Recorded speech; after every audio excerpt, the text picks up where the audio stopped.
Father God, we are waiting for that holy forever, where we get to be with you for eternity. God, we can't even imagine what that day will look like, what it will feel like, what it will smell like, what it will taste like. But we know right now, we want to commit ourselves to each other and our families and our relationships to you, Christ, because we know that that day is coming, that holy forever. In Jesus' name we pray. Amen. Y'all may be seated. Good morning, church. Happy Sabbath. And for those who don't know, this is a special day for me personally, and I know many of you out there. We call this the Sabbath day as a memorial to creation that we see in the Ten Commandments. It's a special, unique day in which we sit back and we realized for 6 days, we worked. And we can't work anymore. This is the day that we need to spend time with each other, to spend time with our families, to spend time with all of you all.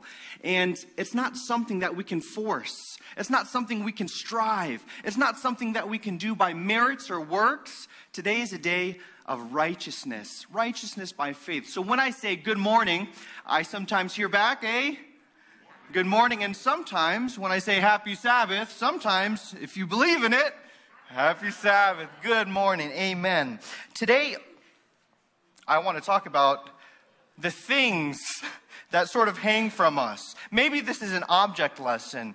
We all have baggage, just like I had that stringing hanging from me. We all come to the Gospels. We all come to Scripture. We all come to the knowledge of Christ, not with a blank slate, although that is high and lofty thinking. That would be amazing if our memories could be wiped somehow and we have no human experience and we have no interaction with any other believers and we just read this verbatim and we're just inspired and awed. But the truth of the matter is, oftentimes we do bring our own personal trauma to the text. We bring our own idiosyncrasies. We bring our own experience that may be drastically and dramatically different than somebody in the audience next to you. You might be sitting there saying, oh, good morning. But you might say, happy Sabbath. What in the world is that? And vice versa. You might be ready to say happy Sabbath, and I said good morning. You said, I know it's a good morning. I'm ready to talk about the Sabbath. Well, church, we've been talking about this concept of fostering love. It's really a concept that's not new. It's part of our mission statement to foster love. Loving God, loving people, serving both. And this week, we wanted to talk about a specific reflection of what it means to love. It's not the whole picture, but this is a study in the book of Acts that reflects a certain type of love that should be given to all if we're truly going to be a community of love. And that is, we should foster relationships. We should foster community. How can we profess to serve a God of love, to know God and have love in our hearts, if it's all head knowledge and not part of a community of believers that have baggage, that have personal trauma, that have experience and different experiences and different backgrounds? We all come to the text differently, but yet in our differences, we can still come together if we just foster love in our hearts and foster community. What would that look like here, foster? I think we already have a pretty good picture of it. It's such a blessing. But is God calling us to lean into that even more, to foster love and to foster community? Would that be a picture of the full gospel? Amen? My son, both my sons do love their toys. There's 2 toys that they are enamored with right now. One is anything that has to do with dinosaurs. Dino. They even have little loveys that are dinosaurs. Sometimes one of their favorite songs to watch on YouTube is a dinosaur song. But they also have grandparents in Wisconsin. And they naturally fell in love with tractors. They love tractors and trucks, anything with big wheels. We'll be driving down 26 because, the construction will never get finished. And they'll say, digger, truck. I'm like, I know. It'll be there in a year from now. Dinosaurs and trucks. And sometimes they have a hard time well, I want my dinosaur. But then they'll see someone else playing with their truck, and oh no, I want my truck. And see, they have two favorite toys, and sometimes it's hard for them to juggle both. Do I want dinosaur or do I want a truck? Well, we were watching Netflix, and on Netflix, there are some banners that come across, some almost trailers, if you will, of things we have not yet watched. And on the trailer is a kid's show that says, the title in it, Dino Truck. It's an amalgamation of beast and machine, Dino Truck. And Addie, when he looked at it, he saw the body of a T-Rex, and he said, oh, and then he saw the wheels, he said, Dino Truck? And you could just see the excitement. I didn't even know that existed. In my son's eyes, that was the complete and true gospel. And isn't that what church is all about? We're coming here, we're trying to figure out, what does this text say? What is the true gospel of Christ? And how we lean into that, and someone has a different perspective. But have you noticed this? And they might give you some pushback, and you say, I didn't notice that, but did you notice this? And see, there's a spirit of discovery, there's a spirit of love, when we can come with our different idiosyncrasies, backgrounds, nationalities, socioeconomic backgrounds as well, and say, you know what? Let's figure out this together. Not with strife and haughty opinions, but with humility and love, and maybe we'll figure out the dino truck of the gospel. What is the true gospel of Christ? Amen? Part of that is community. So I want to look at the first community in Europe. Let's go to Acts chapter 16. Acts chapter 16. And say amen when you get there. Acts chapter 16. Now in Acts chapter 16, in 15, Paul and Barnabas, they go their separate ways. So in 15, in the chapter before this. So this is sort of a new beginning of sorts.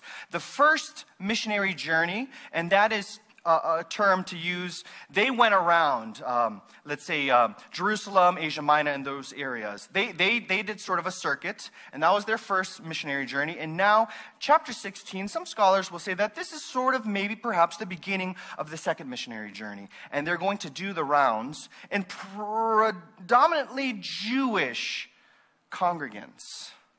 And so we have this unfortunate, and that's a little foreshadowing, unfortunate event at the beginning of chapter 16. And it reads, Then he came to Deborah and Lystra, and behold, a certain disciple was there named who? Timothy, the son of a certain Jewish woman who believed, but his father was Greek. For those who don't know, because Timothy was a Greek, he didn't participate in the ordinance of circumcision, which was extremely important to the Jewish culture. And see, now Paul is about to venture into his next missionary experience. And when he wants to become a missionary, as all good missionaries do, they want to be able to adapt and be relatable to the people they're reaching. There's something about that for us, isn't there? Who are our people? Who is church for? Who are we trying to reach here in Asheville? Do we even have a people, or is it peoples? And so Paul is going out of his way to tell Timothy, very easy for Paul, hey Timothy, I already got one, but your turn, buddy, circumcision. And it's a little unfortunate. And why is it unfortunate? Well, let's see where God shifts their missionary experience. It continues in verse 4. As they went through the cities, they delivered them to decrees to keep, which were determined by the apostles and elders at Jerusalem. So the churches were strengthened in faith and increased in number daily. This is great. They're doing some rehashing. They're going out. And most scholars believe that there's an entourage of people. Paul, Silas, Luke, and Timothy. It's hard to catch, but some people believe, and I do believe, that Luke was here in this entourage as well. But of course, Paul and Silas. You all remember the song. Give me that old time religion. Give me that old time religion. Maybe you guys don't know the song. It was good for Paul and Silas, and it's good enough for me. So here's Paul with his old-time religion. Hey, Timothy, let's keep it old. Chop it off. And immediately, the text is so comical, it feels like a sitcom. Chops it off, and now, okay, are we going to preach to the Jews? What does the Bible say? Verse 6, now when they had gone through Phrygia and the region of Galatia, they were forbidden by the Holy Spirit to reach the word in Asia. So now they have a mission. There's Jews and a good amount of Jews in Asia. We got to go there. And God says the Holy Spirit, some of your texts will say Jesus forbids them. Now, don't the people in Asia need Christ? Absolutely. Sometimes when we think about the next steps for our lives, what God wants us to do next, oftentimes we think about just moralities. Well, this is a good thing. This person I met is a Christian, so it must be meant to be. And oftentimes this is true, and we should look for moralities in our decisions. But sometimes you can have two equal moral decisions, right? Then which one do you take? And see, it was right for them to go to Asia, but God says, I forbid you to go there. But we got to preach to the Jews. And Timothy, we're going to meet those people. We're just like them. We have a people group that are like us. We're like them. We're getting ready to... God forbid them. Some texts say Jesus forbid them. It continues in verse 7. After they had gone to Mysia, they tried to go into Bithynia, but the Spirit did not permit them. So passing by Mysia, they came down to, what's the city? Troas, to Troas. And a vision appeared to Paul in the night, a man of Macedonia, who stood and pleaded with him, saying, come over to Macedonia and help us. Now after he had seen the vision, immediately we sought to go to Macedonia, concluding that the Lord had called us to preach the gospel to them. Here we have Paul going to Timothy, hey, about those Jews we're about to minister to. Well, see, I saw this vision. Go on. It was a Macedonian. A Macedonian. Go on. So we are actually going to be preaching to Gentiles now. What? Are you kidding me? God forbade us to go there, and we're going here. And so Timothy is a good sport. Young Timothy, good in the faith. And he kept along. There was no split in their missionary experience. Timothy said, okay. Luke packed his bags. Silas was already ready. And Paul, here they go. They're going to Troas. And Troas is a very unique port city there.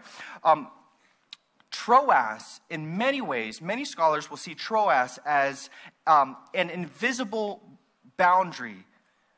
Where Troas and below is Asian, but Troas to the west is Greco-Roman. And see, Troas really represents the fine line of where they are about to go and reach the Gentiles. Troas was an outpost city. There was definitely Jews there, but mainly Gentiles. And past Troas, you're in Gentile territory. So Troas was a very important place for them to go and to finally get ready for this Gentile excursion missionary trip. It continues in verse 11. Therefore, sailing from Troas, we ran a straight course to Samothrace, and next day we came to Neapolis, and from there to what? Philippi, which is the foremost city of that part of Macedonia, a colony. And we were staying in that city for some days. So earlier, why did the Spirit of God forbid them from preaching to the Jews in Asia Minor? Honest theological answer, we're not sure. We're not exactly sure, but in retrospect, hindsight is 20/20. And what we do know is that because they went to Europe, to Macedon, there was Philippi, a beautiful church that was built. Corinth, another beautiful church that was built. And not just a church communities, small groups of people. Thessalonica was built. And so maybe we don't have a clear picture of why did they not go to Asia Minor, but we do know God has a purpose for them, and that purpose was for them to flourish. Amen? Every decision that I've ever had in my life that I wouldn't say regret, but sometimes I wonder, God, why did you close that door? God, why did you forbid me from doing this? And oftentimes you can be stuck in a rut in your life when you're yanking on a door when God says the door is wide open. You're just at the wrong door. Sometimes hindsight is 20/20, and we know God's plan is always the right way. God's vision for my life is better than anything I can squint at for myself. Amen? And so in hindsight, that was a beautiful place for them to spread the gospel to Europe. And we're going to read 3 short stories. I want to go through them and skim them fast. As we continue, we're going to see here a lady named Lydia. Lydia. It continues. And on the Sabbath day, we went out of the city to the riverside where prayer was customarily made. And we sat down and spoke to the woman who met there. Now, here in Philippi, there probably wasn't a synagogue. It's very Gentile-oriented. But there was a conclave of Jews because of the Jewish diaspora that spread them all across the globe, really. And here there are a Jewish enclave, and they have no synagogue. So what they do is they go down to the river and pray. Some historians believe that this is a tradition that came back even as far back as the exile from Babylon when they left that. Psalm 137 talks about at the river of Babylon where we sat down. There's a beautiful Bonnie M song that I will not sing. I want to. It's on the cusp of my lips. I'll sing it with my mom later today. By the rivers of Babylon. So if you didn't have a synagogue, it was customary for you to go down to the rivers and you would sort of reenact, the rivers of Babylon. God put us in a hard place, but we got out of there. And being at the river and praying at the river is symbolic of, hey, we're going to come to this place and leave it eventually. Our sorrows, our burdens, our stress. And that is sort of what the cross is to us, right? We don't have a river Babylon. We have Christ and Christ crucified. Amen? When we come not to a river, but to the God who has a river of love flowing in his veins, we can leave our stress and our burdens and our cares, and we say, God, I'm in a hard place, but you're going to get me through this. So here they are they're at the river. Paul is really wise. He knows where to find the right people. He's a strategist. And so he goes to where he would expect to find Jews. But oddly enough, he finds some Jews, but there's also Lydia. Lydia. Let's talk about Lydia. Now, a certain woman named Lydia heard us. She was a seller of purple from the city of Thyatira who worshipped God. The Lord opened her heart to heed the things spoken by Paul. And when she and her household were baptized, she begged us, saying, if you had come to me to be faithful to the Lord, come to my house and stay. So she persuaded us. Not too often do you see Paul being persuaded by others, right? Paul is usually doing the persuasion, but here's Lydia. And why is she so persuasive? Well, she is an entrepreneur. She is girl boss, lady boss. She is a Fortune 500, top 10 company. She is on LinkedIn. She knows how to finagle things. She's in Troas, but she's actually from Thyatira. This lets us know that she has 2 properties. I can't wait for the day that we have 1 property. Oh, Asheville. And here she has a property in Thyatira. She has a property in Troas. So we know that she's successful. She's smart. She's witty. And you know what she does? In her success as a businesswoman, she's probably a Gentile. We're not sure what ethnicity, but she certainly isn't Jewish. And in her success, you know what she does? She doesn't spend it on cars and money and clothes and jewelry and all the fancy things of the world. Well, maybe she did. I have no clue. But what we do know that she did is she opened her heart to God.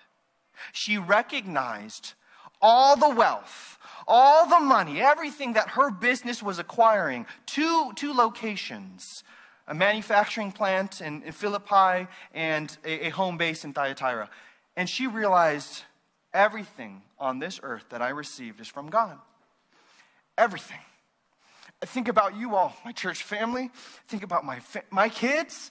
I think about my mom and dad. And I think about all the beauty that God has given me in the world. None of it's mine. It's God's. And what if we had a community where we realized that this church is not just mine, but this church is God's. This church is ours. It all belongs to Him. Amen? And she opens her heart. She's a seller of purple. Now, in Thyatira, there are some archaeological mounds where they found mollusks. Mollusks are saltwater creatures that are going to be in water. Thyatira is inland. There's really no salt water in Thyatira. So archaeologists were wondering, why are these huge mounds in archaeological parts of Thyatira filled with mollusks? And they found out that there was a well-kept secret in the ancient world that was gatekept, usually by men and upper echelons of society. And they figured out how to boil and to mash these mollusks, and that they would have a purple hue that would excrete out of them after mashing and boiling them. It was a well-kept secret. The color purple was not an ordinary color. You see, even in some Roman provinces, it was actually illegal to wear purple. Even if you could afford it, it was greatly expensive. And so only officials, mayors, wealthy magistrates, people in the upper echelons of the Senate would wear purple. So here she is. She has 2 houses. She is very witty. She is an entrepreneur, Fortune 500, businesswoman, and she's also rubbing shoulders with the people who run society. I wonder, could we here at Asheville have such an influence on our community that the mayor of Asheville is wondering, hey, who are those people down the street from us? Amen? And so here is Lydia. She invites them where? Does she invite them out to coffee or to lunch? Or where does she bring them? She brings them to her home. She says, if you have judged me to be faithful to the Lord, come to my house and stay. So she persuaded us. And here they are. They're going to Lydia's house. And Paul and Silas and Timothy and Luke, they are going to this house. And it's a glorious occasion. It's a beautiful house. And they probably have some luggage. They have some baggage that they brought to this house. We had Thanksgiving in Wisconsin, my family, this year. And Thanksgiving was great because, well, everyone was there. Zach and Vanessa, they came down from Green Bay. We had a couple people here, a couple people there. We came from Asheville, naturally. And we had all these people coming to our central location to Mimi and Papa's house, right? And so we get to Mimi and Papa's house, and let me tell you, with all my kids, 5 suitcases for Megan alone. No, 5 suitcases total. 5 suitcases total.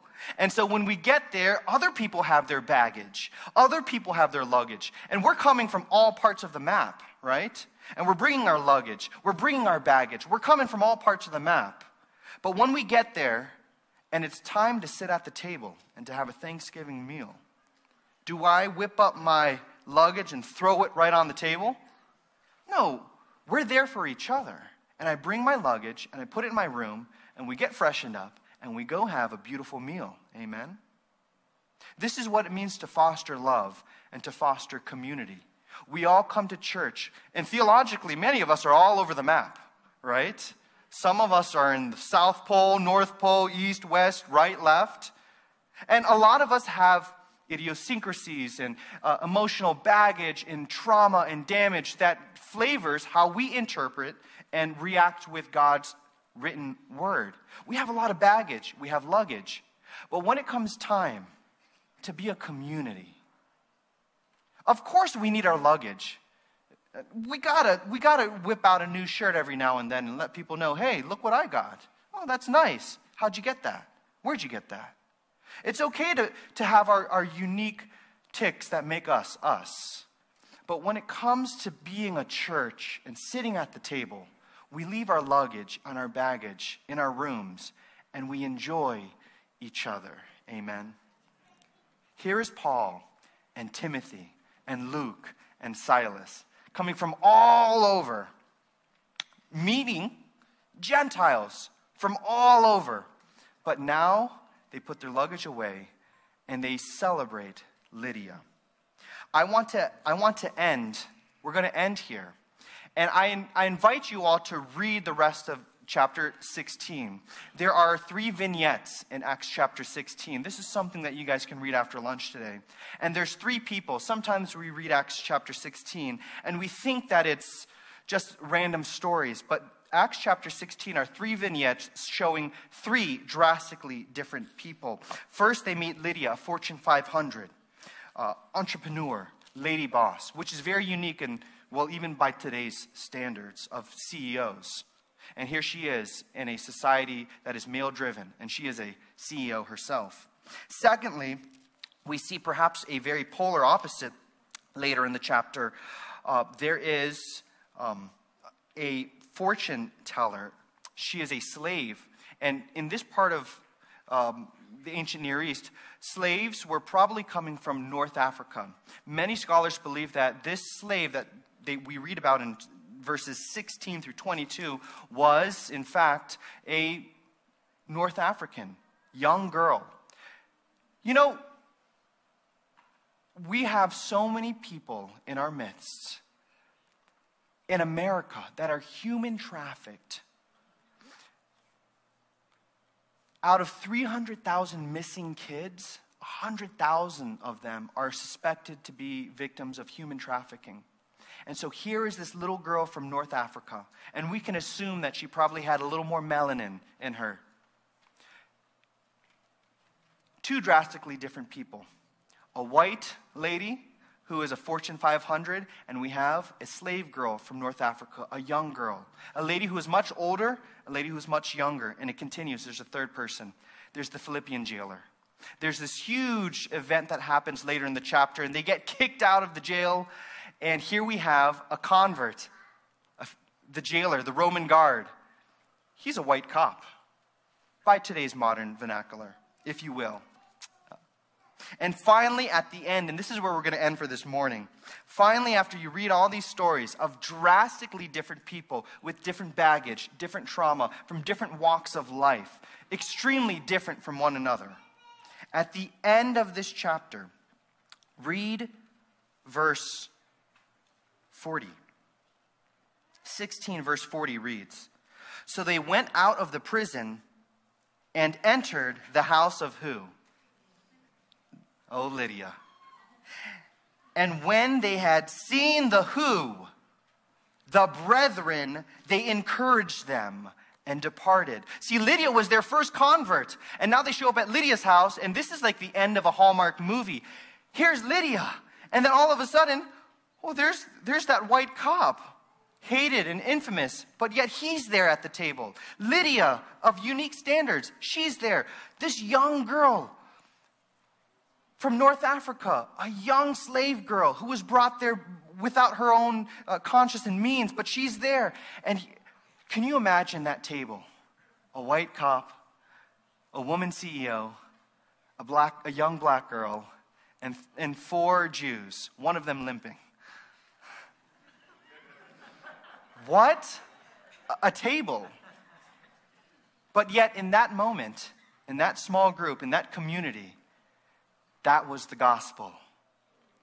Amen. Can that be our church? To foster love and to foster community. Let us pray. Father God, many of us today have differences of opinions when it comes to people on TV, personalities on YouTube, perhaps even pastors. But yet, when we come to this church, we put our baggage and our trauma aside the best we can, and it comes out at times, because we mainly want to worship with you, God, and with each other. We want community with people that are not like us. that are drastically different than us. Many people who have had it better off than us, some people who have had it far worse off than us. But at the table, at the foot of the cross, we want to foster love